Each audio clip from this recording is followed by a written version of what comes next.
Before we can get you squatting in a better movement pattern today, you need to understand how your center of gravity moves through the squat pattern. As you start lowering, you're going to be moving your weight behind you, which if it stays behind you, you're going to fall. So you need to send your weight forwards, and the way you're going to do that is by pushing the knees over your toes.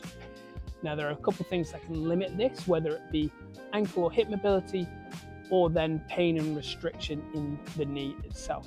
A couple of tools that we can use to try and circumnavigate the mobility issues are going to be heel elevations and front loading. So for the heel elevations, just by lifting your heels, it's moving your center of gravity forwards so that when you start lowering yourself down, you don't need to flex your ankles as much in order to get your knees to that forward position where you can maintain your balance over your feet. So I don't need as much mobility when I have a heel elevation than when I don't. Simple tools you can use for this are plates in the gym.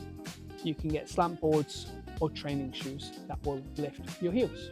Now, when we talk about front loading, we have two main options, either holding a plate in front of you or a goblet squat, which is my first exercise I always bring people to when squatting, and that is holding a kettlebell in front of you.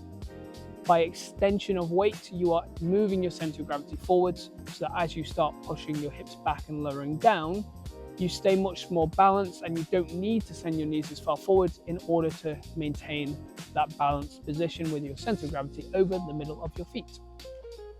This being said, it can actually be easier to get into a deep squat with a bit of weight holding in front of you than it is getting into a deep squat without it.